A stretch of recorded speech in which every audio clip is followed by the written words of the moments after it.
बिहार अब संभावनाओं की एक नई कहानी है और प्रदेश की इस बदलती तस्वीर को दिशा दी है श्री नीतीश कुमार जी के नेतृत्व ने, जहां वाइल्ड लाइफ और इको टूरिज्म की वजह से पर्यटकों की बड़ी संख्या बिहार पहुंच रही है।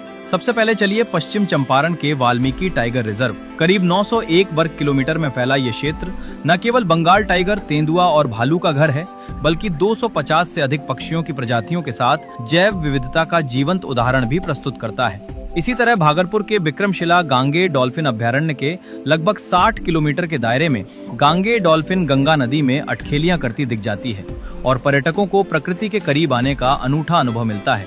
प्रकृति और रोमांच का ये संतुलन मुंगेर के भीम बांध अभ्यारण्य और नालंदा के राजगीर नेचर सफारी में और स्पष्ट होता है, जहाँ वन्य जीवों को करीब से देखने का अनुभव अब सुरक्षित और सुव्यवस्थित रूप में उपलब्ध है।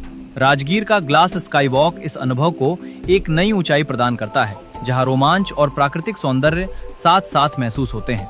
इसी कड़ी में कैमूर का विशाल वन्य जीव अभ्यारण्य 1500 वर्ग किलोमीटर से अधिक क्षेत्र में फैला है और उदयपुर का पक्षी विहार इस बात को और मजबूती देता है कि बिहार अब इको टूरिज्म के मानचित्र पर तेजी से उभर रहा है।